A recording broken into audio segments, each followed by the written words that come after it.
निगाहों में मंजिल थी, गिरे और गिरकर संभलते रहे। हवाओं ने क्या खूब कोशिश की, मगर चिराग आंधियों में भी जलते रहे। Hello everyone, this is Pooja Nariyal Thakur. Welcome all of you in our YouTube channel PNT physics. जैसा कि आजकल सभी बच्चों के एग्ज़ाम नज़दीक आ रहे हैं और सभी बच्चे पूरी मेहनत से रात दिन एक करके एग्ज़ाम की तैयारियां कर रहे हैं, अपना 100% देने की कोशिश कर रहे हैं। लेकिन कुछ बच्चे जो हैं वो टेंशन लेते हैं रिज़ल्ट के बारे में सोचते हैं और उस टेंशन की वजह से जो है वो अपना 100% आउटपुट नहीं दे पाते मेहनत करने के बावजूद भी। तो इसीलिए मैं जो आज का टॉपिक है श्रीमद् भागवत महापुराण के एक श्लोक के साथ शुरू करूंगी। कर्मण्यवाधिकारस्ते माँ फलेषु कदाचन। श्री कृष्ण जी कुरुक्षेत्र के मैदान में अर्जुन को कहते हैं कि हे पार्थ, तुम्हारा अधिकार सिर्फ कर्म करने में है, फल की इच्छा में नहीं। फल तो ईश्वर के हाथ में है और सही में हम लोगों को अपना कर्म करते रहना चाहिए और फल की इच्छा नहीं करनी चाहिए। हमें फोकस जो है अपने एक्शंस पे करना चाहिए, ना कि उसके रिजल्ट में करना चाहिए। तो अभी भी सभी बच्चों को अपनी एग्ज़ाम की प्रेपरेशन में उसकी स्ट्रैटेजी बनाने में कि कब कितने चैप्टर कितने दिन में करने हैं, रोज का एक चैप्टर रिवाइज करना है, कैसे उसके क्वेश्चन प्रैक्टिस करने हैं, कैसे उसके question paper sample paper solve करने हैं। तो उसमें वो स्ट्रैटेजी बना कि वो उनका एक्शंस में उनको फोकस करना है, ना कि रिजल्ट में। ठीक है। So students, focus on your actions and not on your result. तो बच्चों, हम आज का टॉपिक स्टार्ट करते हैं। आज का टॉपिक है हमारा क्लास +1 का फिजिक्स का चैप्टर 14, दैट इज ऑसिलेशंस। और ऑसिलेशंस में हम मेनली टू टाइप मोशंस के बारे में पढ़ेंगे, टू टाइप्स ऑफ मोशन के बारे में। एक पीरियोडिक मोशन और दूसरा है हमारा नॉन पीरियोडिक मोशन। तो जैसे नाम से क्लियर है, periodic motion is the motion which repeats itself after regular interval of time. मतलब ऐसा मोशन जो एक रेगुलर इंटरवल ऑफ टाइम के बाद रिपीट करता है उसको बोलते हैं पीरियोडिक मोशन। और ऐसा मोशन जो कि एक रेगुलर इंटरवल ऑफ टाइम के बाद रिपीट नहीं करता है उसको बोलते हैं नॉन पीरियोडिक मोशन। तो पीरियोडिक मोशन जो है वो आगे further oscillations, non oscillatory motion, oscillatory motion होता है। और आगे जो ऑसिलेटरी मोशन है वो सिंपल हार्मोनिक मोशन और नॉट सिंपल हार्मोनिक मोशन। तो ये जो है काइंड्स है हमारे मोशन की। तो पीरियोडिक मोशन की सबसे पहले बात करते हैं हम। पीरियोडिक मोशन जैसे कि मैंने आपको बताया, ऐसा motion which repeats after a regular interval of time is called periodic motion. तो इसमें सबसे पहला जो एग्जांपल है, जैसे ये जो हमारा ये सन है हमारा, ठीक है, सन है और अर्थ जो है, ये अर्थ जो इसके रिवॉल्व कर रही है, सन के चारों ओर जो चक्कर काट रही है। तो इसके लिए कितना टाइम लेती है? इसमें 365 डेज या 1 ईयर का टाइम लेती है। अर्थ जो है सन के चारों ओर चक्कर काटने में 1 ईयर, हर एक ईयर के बाद 1 ईयर के बाद वो एक चक्कर जो है वो पूरा सन का करती है। तो ये जो अर्थ का जो मोशन है वो 1 ईयर के बाद रिपीट हो रहा है, बार बार रिपीट हो रहा है। तो after regular interval of time, मतलब 1 ईयर के बाद जो ये रिपीट होता है, ठीक है। तो इसको बोल सकते हैं हम पीरियोडिक मोशन। इसके अलावा जो है पीरियोडिक मोशन में हम क्लॉक, ये वॉल क्लॉक का जो पेंडुलम है उसका भी एग्जांपल ले सकते हैं, ठीक है। और ये जैसे ये पेंडुलम है हमारा, ठीक है, ये जो मोशन कर रहा है यहाँ से, ये भी पीरियोडिक मोशन हो सकता है हमारा, ठीक है, ये भी पीरियोडिक मोशन है। तो इसकी जो वाइब्रेशन होगी, ऑसिलेशंस होंगी, ये भी हमारा एक पीरियोडिक मोशन है, after regular interval of time पे होगा। तो इसको बोलते हैं पीरियोडिक मोशन। लेकिन हम यहाँ से एक चीज़ नोट कर सकते हैं कि ये भी पीरियोडिक मोशन है और ये भी हमारा पीरियोडिक मोशन है, ठीक है। लेकिन इस मोशन को हम बोल देते हैं आगे ऑसिलेटरी मोशन। तो ऑसिलेटरी मोशन क्या हो गया हमारा कि ट्रू एंड फ्रो मोशन, ठीक है, of an object, to and fro या बैक एंड फोर्थ, इसको बोलते हैं बैक एंड फोर्थ मोशन या to and fro motion of an object about a fixed point, about a fixed point and after regular interval of time, ठीक है। Regular interval of time के बाद repeat होता है, अबाउट ए फिक्स्ड पॉइंट होता है और टू एंड फ्रो मोशन होता है, बैक एंड फोर्थ मोशन होता है, उसको बोल देते हैं हम ऑसिलेटरी मोशन। जैसे ऑसिलेटरी मोशन में ये एग्जांपल भी आ जाएगा हमारा पेंडुलम का, ठीक है। और ये जो मोशन हो रहा है ऑसिलेटरी मोशन, तो इसको बोलते हैं ऑसिलेटरी मोशन। और ये एक पीरियोडिक मोशन भी है। तो इसका मतलब है कि हमारे सारे के सारे जो ऑसिलेटरी मोशन है वो पीरियोडिक मोशन होते हैं।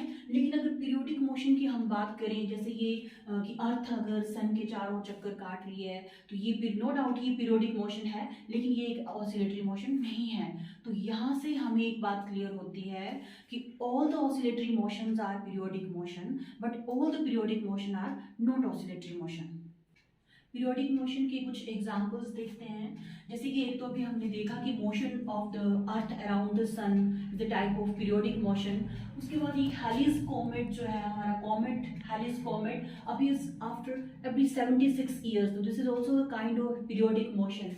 The motion of a bob of a simple pendulum, जैसा कि हमने देखा, is the periodic motion. And the motion of the moon around the earth, the motion of the moon around the earth is also a type of periodic motion, because the moon takes 27.3 days to complete one round around the earth, ठीक है। तो इसलिए ये सारे motion जो है हमारे वो पीरियोडिक मोशन है। उसके बाद ऑसिलेशन में देखा, तो ऑसिलेशन में हमारा जो ये पेंडुलम का example, the motion of a bob of a simple pendulum, this is the example of a oscillatory motion, because oscillatory motion is a to and fro motion, back and forth motion is called the oscillatory motion. And all the oscillatory motions are periodic motion, but all the periodic motion are not oscillatory motion. Example हमने देख लिया कि अर्थ जो है अगर सन के around चक्कर काटती है तो वो एक पीरियोडिक मोशन बेशक है, लेकिन वो एक ऑसिलेटरी मोशन नहीं है। और जो पेंडुलम का जो हमने एग्जाम्पल लिया वो एक ऑसिलेटरी मोशन है एज वेल एज वो एक पीरियोडिक मोशन भी है। इसके अलावा ऑसिलेटरी मोशन में हम एक और एग्जाम्पल स्प्रिंग का एग्जाम्पल भी ले सकते हैं। ऑसिलेटरी मोशन का एक एग्जाम्पल हमारा ये भी है कि मास अटैच टू स्प्रिंग। तो ये जो एक स्प्रिंग है और इसके साथ ये मास अटैच्ड है, तो ये है मास, ठीक है। अगर हम यहाँ से फोर्स लगाते हैं इसको, ठीक है, पुल करते हैं और फिर इसको छोड़ते हैं, तो ये वापस, तो ये देखिए एक्स डिस्टेंस कवर करता है, और जब इसको छोड़ते हैं तो इसमें रिस्टोरिंग फोर्स डेवलप होती है और ये वापस चला जाता है, और इसमें इस तरह से वो ऑसिलेट करना स्टार्ट करता है, ठीक है। और ये जो ऑसिलेशन है वो एक तरह से वाइब्रेशन का रूप ले लेती है, लेकिन इसको हम क्या बोलेंगे, ओवरऑल एक ऑसिलेटरी मोशन ही बोलेंगे। तो बच्चों, हमने ऑसिलेटरी मोशन के बारे में स्टडी किया। अब हम देखते हैं वाइब्रेशन क्या होता है। तो oscillatory motion in which frequency is high, oscillatory motion in which frequency is high and time is less is called vibration, उसको बोलते हैं वाइब्रेशन, ठीक है। जैसे गिटार का एग्जांपल ले, उसमें जब आप स्ट्रिंग को उसको खींचते हैं, फिर वो एकदम से ज़्यादा फ्रीक्वेंसी के साथ काफ़ी देर तक वो वाइब्रेट करता है उसका स्ट्रिंग, तो होता है वाइब्रेशन। मतलब अपनी ही मेन पोजीशन पे वो ऐसे वाइब्रेट करना स्टार्ट कर देता है, ठीक है। और फ्रीक्वेंसी काफ़ी हाई होती है और टाइम काफ़ी कम होता है, तो उस ऑसिलेटरी मोशन को हम बोल देते हैं वाइब्रेशन बोल देते हैं, ठीक है। उसके बाद है हमारा टाइम पीरियड और फ्रीक्वेंसी क्या होती है, जो ये आपके मोशन से जो रिलेटेड टर्म्स हैं, जैसे टाइम पीरियड और फ्रीक्वेंसी। तो टाइम पीरियड क्या होता है, the time taken by an oscillating body to complete one oscillation or vibration is called time period, ठीक है। तो time taken by an oscillating body to complete one vibration or one oscillation is called time period। जितने time के बाद जो है वो body repeats करती है अपना जो, ठीक, जितने टाइम के बाद बॉडी जो अपना मोशन रिपीट करती है, क्योंकि पीरियोडिक मोशन में हमने देखा कि motion which repeats itself after regular interval of time, तो कितने वो रेगुलर इंटरवल ऑफ टाइम कि कितना है, मतलब कितने टाइम के बाद उसका मोशन रिपीट होता है, ठीक है। तो उसको बोल देते हैं उसका टाइम पीरियड, और टाइम पीरियड को हम डिनोट कर देते हैं कैपिटल टी से। और इसकी जो एस आई यूनिट है, टाइम पीरियड की जो एस आई यूनिट है वो है हमारी सेकेंड। और सेलेस्टियल बॉडीज का टाइम पीरियड निकालना हो तो वो हम आवर्स में, डेज में और ईयर में भी निकाल सकते हैं, लेकिन एस आई यूनिट इसकी है सेकेंड। उसके बाद आती है फ्रीक्वेंसी। तो फ्रीक्वेंसी होती है नंबर ऑफ वाइब्रेशन और oscillation completed by an oscillating body in 1 second, मतलब 1 सेकेंड में एक ऑसिलेटिंग बॉडी जो है कितनी ऑसिलेशन 1 सेकेंड में कंप्लीट करती है, या बॉडी 1 सेकेंड में कितनी वाइब्रेशन कंप्लीट करती है, तो उसको बोल देते हैं हम फ्रीक्वेंसी। और ये जो फ्रीक्वेंसी होती है इसको हम न्यू से भी डिनोट करते हैं, या हम इसको स्मॉल एफ से भी डिनोट कर सकते हैं। अब हम देखते हैं कि जो टाइम पीरियड और फ्रीक्वेंसी के बीच में क्या रिलेशन है। तो जो टाइम पीरियड है वो ये फ्रीक्वेंसी का क्या है, रेसिप्रोकल है, ठीक है। Time period is just reciprocal of frequency. अगर टाइम पीरियड ज़्यादा होगा तो फ्रीक्वेंसी कम होगी, और अगर फ्रीक्वेंसी ज़्यादा होगी तो टाइम कम होगा। तो ये इन्वर्सली प्रोपोर्शनल है टाइम पीरियड और फ्रीक्वेंसी। बच्चों एसआई यूनिट जो फ्रीक्वेंसी की होती है, वो एसआई यूनिट फ्रीक्वेंसी की वो होती है हर्ट्ज, हर्ट्ज, ठीक है। या इसको हम साइकिल पर सेकंड भी बोलते हैं, साइकिल पर सेकंड। तो hertz is the SI unit of frequency. तो अब हम एक एग्जांपल ले लेते हैं इससे related. Human heart beats 80 times in 1 minute. Human heart beats 80 times in 1 minute. What is the frequency? What is the frequency? Frequency is asked in the question. ठीक है, what is the frequency and time period also? Time period of the heartbeat. तो हमें heartbeat का frequency भी निकालनी है और उसका टाइम पीरियड भी निकालना है। तो कैसे करेंगे? Human heart beats 80 times in 1 minute, मतलब जो number of oscillations heart beat की, ठीक है, नंबर ऑफ ऑसिलेशन जो है 1 मिनट मतलब 60 सेकेंड। 1 मिनट मीन्स 60 सेकेंड में कितनी है? 80 है, ठीक है। तो नंबर ऑफ ऑसिलेशन 1 सेकेंड में कितनी हो जाएगी हमारी? ठीक है, 60 सेकेंड में 80 है तो 1 सेकेंड में हो जाएगी 80/60, ठीक है। तो इसको जब ये आ जाएगा हमारे पास 4/3 और सॉल्व करके आ रहा है 1.33 number of oscillation in 1 second, 1.33।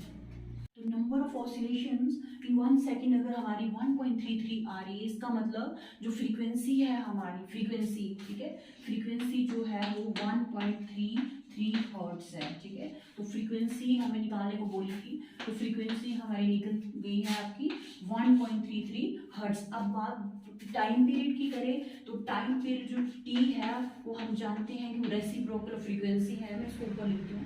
Time period जो है यहाँ पे लिखते हैं टाइम पीरियड, ठीक है। रेस्ट टाइम पीरियड जो होता है वो रेसिप्रोकल फ्रीक्वेंसी है। तो फ्रीक्वेंसी हमारी 1.33 अगर आ रही है तो ये सॉल्व करके जो है हमारे पास आ जाएगा 0.75 सेकेंड, ठीक है, 0.75 सेकेंड। तो ये है हमारा time period, this is time period.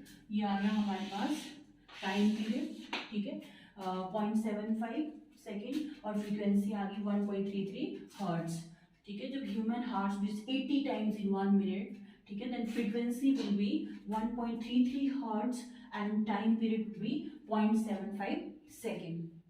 तो बच्चों आज की वीडियो में हमने ऑसिलेशन चैप्टर के कुछ सिंपल डेफिनेशंस, कुछ इंपॉर्टेंट टर्म्स और बहुत सारे एग्जाम्पल जो उसके किए, जैसे ऑसिलेटरी मोशन के एग्जाम्पल, पीरियोडिक मोशन के एग्जाम्पल, नॉन पीरियोडिक मोशन, फिर वाइब्रेशन क्या होती है, फ्रीक्वेंसी क्या होती है, टाइम पीरियड क्या है, उन दोनों के बीच में क्या रिलेशन है, उनकी यूनिट क्या है। तो ये सिंपल सी चीज़ें आज की वीडियो में हमने कवर की और नेक्स्ट वीडियो में हम इस चैप्टर के बहुत ही इंपॉर्टेंट टॉपिक को कवर करेंगे जिसको बोलते हैं सिंपल हार्मोनिक मोशन। तब तक के लिए धन्यवाद।